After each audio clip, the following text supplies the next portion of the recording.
Do Jornal Público, este é o Soundbite, Ruben Martins. E está de volta ao Soundbite depois do apagão. Viva Helena Pereira. Olá, viva. E viva Ana Sá Lopes. Olá, Ruben. Ontem íamos ter um serão muito agradável a ver o debate entre Pedro Nuno Santos e Luís Montenegro. Não aconteceu. Tivemos um serão bastante diferente. Pergunto-te, Helena Pereira, vamos olhar para as reações políticas sobre a gestão política desta crise. Já lá vamos ouvir primeiro o Primeiro-Ministro Luís Montenegro e já vamos ouvir as tuas reações também. Estamos naturalmente muito empenhados em tirar todas as ilações sobre as causas e sobre as respostas daquilo que aconteceu, estando naturalmente disponíveis para ajudar as instâncias europeias no processo de auditoria que agora requeremos e para poder promover o inquérito interno com a Comissão Independente que decidimos propor e avançar. Isto foi o som da conferência de imprensa da tarde desta terça-feira, Helena Pereira, depois de a situação estar normalizada em todo o país. Há ali alguma confusão no aeroporto, mas de resto, tirando um ou outro sistema informático que ainda não recuperou, o país já respira normalidade nesta terça-feira. Helena Pereira, o governo reagiu bem a esta crise e soube lidar bem com ela? Há coisas, sinceramente, e pegando na afirmação de Luís Montenegro nesta conferência de imprensa que tem a ver com a proteção civil, que não se percebe o que é que aconteceu. Eu aqui partilho das críticas de Pedro Nuno Santos, porque ontem o governo, o primeiro-ministro, veio falar por 3 vezes, 2 delas depois da situação já começar a ser regularizada, outra às 3 da tarde, quando eu não sabia o que aconteceu. Mas parece-me que o mais importante, e aquilo, a reflexão que eu acho que percebo, que a oposição pede que seja feita, há vários níveis, várias coisas que nós podemos aqui discutir. Eu gostava de começar pela proteção civil, que é...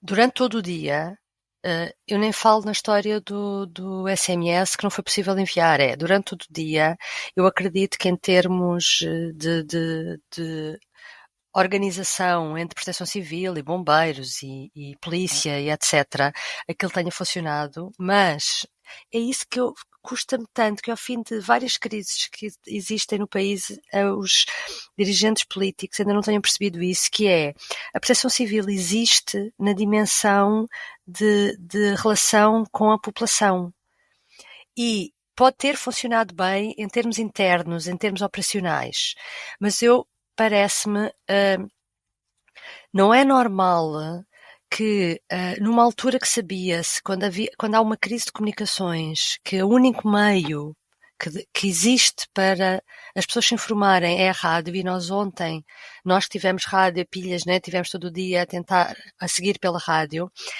o que é que a Proteção Civil explicou às pessoas através da rádio? Zero. Eu hoje de manhã vi uma entrevista da diretora da Proteção Civil, que eu não conhecia, Margarida Castro Martins, que é questionada sobre isso, e tu percebes que ela não tem noção sequer das perguntas que lhe estão a ser feitas, porque ela só se refere àquela parte operacional e não percebe, mas é muito importante a rádio. Mas a Proteção Civil não fez um esforço para explicar às pessoas o que é que estava a acontecer. O Primeiro-Ministro foi a pessoa que se esforçou por falar mais ao longo do dia e, mesmo assim, nem sequer deu as informações que era esperado que a Proteção Civil desse, porque o que era questionado ao Primeiro-Ministro era o que é que tinha acontecido. Ora, é normal que numa altura que passaram poucas horas ainda não haja explicações para o que tem acontecido, mas quando há uma crise a acontecer, a Proteção Civil tem que transmitir... Não sei, eu acho que nós é do senso comum, nós já sabemos as coisas que é preciso dizer. É preciso pedir às pessoas para ter calma, é preciso pedir às pessoas para não fazer esse embarcamento de produtos. Tu tiveste isso ao fim do dia, quando nas reportagens com os bombeiros. Eu acho que os bombeiros fizeram mais nas rádios, a falar nas reportagens, a explicar o que é preciso que aconteça, porque eu acho que há aqui uma coisa que é, quando há um evento a uma escala nacional, mesmo que ele não seja grave, há uma coisa muito grave que acontece, que é o pânico que se pode instalar nas pessoas quando estamos a falar de um grande grupo de pessoas. E nesse aspecto, eu vi uma ausência total de preocupação com isso. Porque ao fim do dia, quando o Luís Montenegro fala ao fim do dia, veio dizer, as escolas tinham ordens para permanecerem abertas. Eu dei ordens para as escolas permanecerem abertas. É lógico que a Proteção Civil, logo quando isto aconteceu, devia, nas comunicações que fazia, e já faço uma sugestão até sobre como é que isto deve funcionar, devia logo dizer aos pais, às pessoas, o Estado está preparado para ter as crianças em segurança na escola. Uma criança que está na escola está em segurança, porque as escolas estão preparadas para isso. Portanto, só a loucura que se instalou das pessoas irem correr buscar os filhos à escola, que vi cenas de pessoas desesperadas, era desnecessário. E lá está. Agora, como é que se faz isso? Eu volto a dizer, a diretora da Proteção Civil, Margarida Castro Martins, que a determinada altura diz, foi muito importante que as pessoas estavam a ouvir a rádio e estavam a informar-se pela rádio, por aquilo que eram as peças jornalísticas que os jornalistas das rádios entendiam fazer por si só. A Proteção Civil, ficámos a saber que quando há uma crise vai toda para Monsanto. E estava toda reunida em Monsanto. O Carlos Moedas hoje também veio dizer, eu sabia o que é que eu tinha para fazer. Ia para Monsanto. Toda a gente sabia as altas individualidades da Proteção Civil, mas esqueceram de dizer às pessoas o que eram as coisas básicas que era preciso. Coisa básica, não havia SMS. Pegavam no estafeta e iam. A Rádio Renascença fica ao pé de Monsanto. Fica na buraca. Temos uma rádio pública, para alguma coisa é. Podia ser privilegiada a rádio pública nessa, mas em termos de receber informação da parte do Estado, não é? Pronto, pode-se dizer, é um bocadinho mais longe, porque está na Marshal Gomes da Costa e não, pronto, está um bocadinho mais longe. Não interessa. Agora, não é normal isto ter acontecido desta forma, hoje que é o dia a seguir, fala-se com as pessoas responsáveis e continua, parece que não perceberam o que é que aconteceu. E parece que não. É que podia ter acontecido em alguns sítios, situações de desespero das pessoas. Porque nós sabemos que isso é uma coisa irracional e, portanto, o Estado tem que estar preparado para lidar, quando há uma crise, com a irracionalidade e tentar conter ao máximo possível a irracionalidade. Pedro Nuno Santos refere, podia ter sido feito de hora a hora. Não sei se era de hora a hora, mas mesmo que fosse para, de hora a hora, dizer ainda não há luz, pedimos que as pessoas fiquem em casa, pedimos que não sei o quê, repetia-se de hora a hora. Agora, pronto, acho que esta parte, há outra parte que é a questão da energia, Comissão Independente, e acho que Luís Montenegro teve bem a falar disso, porque é óbvio que depois destes acontecimentos tem que ser feita uma investigação e perceber-se as debilidades que há, porque nós percebemos que na zona onde tem mais população, que é a zona de Lisboa, a central que ajuda caso haja uma dificuldade está em Castelo de Bode, é mais perto. Percebeste? Todo o país percebeu. No Porto existe uma que está pertinho. Só existem duas no país. Então o sul do país está à espera que vá de Castelo de Bode até lá abaixo. Quer dizer, pronto. Essa parte está bem. Agora, há outra parte que eu acho que até parece mais simples e mais incompreensível, que ontem não tenha funcionado e que hoje, ao fim destas horas, já com calma, as pessoas não percebam que também, quer dizer, que não mintam, não me digam que funcionou tudo bem. Porque se tivesse havido INEM, o Primeiro-Ministro recusou, nas várias coisas que disse hoje, não fala sobre o INEM, e quando lhe perguntam como é que foi possível o INEM ter estado não sei quanto, não sei se chegou a ser 30 minutos ou 20 minutos, com dificuldades de comunicação, ele passa em frente e nem sequer assume que houve esse erro. Estamos a falar outra vez de problemas do INEM, de resposta quando uma pessoa liga e pede ajuda. Em Espanha já se sabe que também houve problemas e que houve consequências e pessoas que não foram atendidas e que teve consequências. Portanto, este fugir de enfrentar as coisas não se percebe, sinceramente. Desculpa, fartei-me de falar. Pronto. Hoje falaste muito. Foi por ontem não falaste nada. Exatamente. Não deu para termos soundbite. Hoje compensaste. Ana Sá Lopes, em Espanha já vimos o governo a exigir explicações, a pedir inclusive aos privados para ressarcirem as pessoas destes impactos, não é? As empresas energéticas, os gestores de rede. Em Portugal, Luís Montenegro foi mais cauteloso, falou apenas nesta auditoria. Temos este grupo de trabalho também que vai perceber o que é que vai fazer.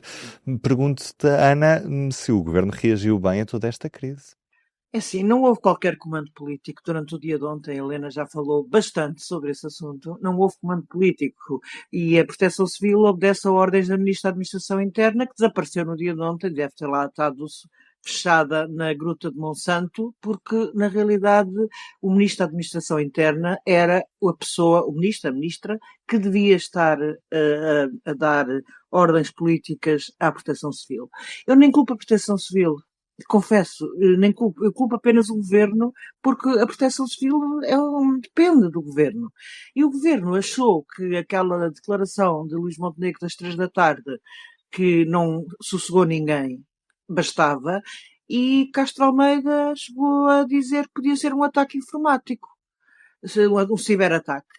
Portanto, isto foi o papel do Governo numa das grandes crises, ou numa crise energética que eu nunca vivi na minha vida, em Portugal. Isto é irresponsabilidade total, ou então não é incapacidade de saber fazer e de saber lidar com uma coisa que ninguém esperava. Era totalmente inesperado e houve ali. E vê-se claramente a única comunicação onde Luís Montenegro já aparece, porque durante a tarde toda, além dos jornalistas, que foram os grandes elementos de informação, porque o governo não dava informações, portanto nós íamos sabendo através dos jornalistas, nem sequer acalmou as pessoas, como dizia a Helena e como disse também Pedro Nuno Santos, nem sequer havia um papel pedagógico de tentar evitar a corrida aos supermercados, a corrida ao assambarcamento. Ouça lá, eu era muito criança no 25 de Abril, mas lembro-me de haver de vez em quando, em alguns momentos, esses avisos de que era preciso ter calma, que era preciso não correr aos assambarcamentos, o evitar o assambarcamento. É uma frase, para mim, está muito ligada àquele período revolucionário, de que havia avisos constantes de que o assambarcamento não devia ser feito. E não devia. Quer dizer, agora que estamos num período totalmente calmo do ponto de vista político, não há comparação possível, e não há sequer uma... Quer dizer, as pessoas entraram em pânico e depois a contra-informação foi muito grande, e aí o papel dos jornalistas que mostrou mais uma vez que jornalistas são fundamentais em alturas de crise, todos os dias, mas em alturas de crise, então viu-se quem esteve na rua e quem deu algum conforto à população foram os jornalistas, não foi o governo, não foi a Proteção Civil. Isto custa-me a crer, até parece que estou a falar, eu não estive na rua, portanto tiro o chapéu a todos os nossos colegas que estiveram na rua, o público esteve na rua em peso para dar informações às pessoas. Porque é inacreditável a ausência do governo. Porque aquela das 3 da tarde, só à noite, é que eu achei que Luís Montenegro, finalmente, então, fez uma declaração ao país, que já se pode dizer que foi uma declaração aceitável, quando as coisas já começaram também a funcionar melhor, até lá, entre o ataque informático e a quantidade de contra-informação que o governo não desmentia, que surgiu com o próprio governo a falar em contra-informação, como o caso do ministro Castro Almeida. Agora, vamos a outro lado. Isto correu tudo muito mal, na minha opinião, da maneira como o governo reagiu durante o dia de ontem. Agora, o facto de ter tudo acabado em bem, entre aspas, ou seja, a luz voltou, passado umas horas, não quer dizer que isto venha a ser penalizador para o governo. É isso que temos eleições muito próximas, estou já a ir para uma segunda parte que eventualmente ias perguntar. Porque, entretanto, acabou tudo em bem. Agora, se amanhã tivéssemos um novo apagão e outro novo apagão quinta-feira, isso seria outra coisa que esperemos, obviamente, todos que não possa acontecer e não venha a acontecer. Agora, acho que, no fundo, apesar dos erros terríveis de comunicação que o governo teve durante o dia de ontem, que, aliás, a dada altura, a grande comunicação era do responsável da REN. Olha, falou muito bem, explicou-se muito bem. Exato. Mas devia ter sido a Ministra da Administração Interna. Que depois de contactar o que tinha que estar em cima, Ou a Ministra do Ambiente, que tem energia, que também não falou. Eu acho que o principal problema é quando não há fontes oficiais a falarem, depois surgem estas teorias também, algumas de desinformação. Houve muita gente a falar de ciberataque, inclusive a Castro Almeida falou da possibilidade de um ciberataque e, portanto, o governo aí esteve mal em não centralizar a comunicação de uma outra maneira agora. Obviamente, Leitão Omar hoje tem dito que não, o governo falou às rádios, falou ao país uma série de vezes. Mas o que é certo é que, mais uma vez, apesar de ter corrido tudo bem, porque o dia até estava bom, porque o apagão até aconteceu uma hora boa, apesar de tudo, as coisas correram bem, mas podiam ter corrido bem piores se tivesse sido à noite, se tivesse sido num outro contexto, até num dia de chuva, ou mais próximo, por exemplo, das 7, 8 da tarde, num horário de inverno, teria sido bem pior. E felizmente ontem estava um dia de sol e de calor, e que permitiu que a situação fosse resolvida rapidamente. Amanhã cá estaremos para analisar o debate entre Pedro Nuno Santos e Luís Montenegro. O debate arranca depois das 8h30 da noite, em direto nos 3 canais. No Soundbite, cá ficaremos apenas em áudio, como nos bons velhos tempos. É a magia da rádio, também na internet. Um beijinho, até amanhã. Até amanhã. Beijinho, até amanhã. O Soundbites é um programa de Ana Sá Lopes, Helena Pereira e Ruben Martins. A música original é de Ana Marques Maia. Siga o podcast na sua aplicação preferida para não perder os novos episódios. O público fica no ouvido.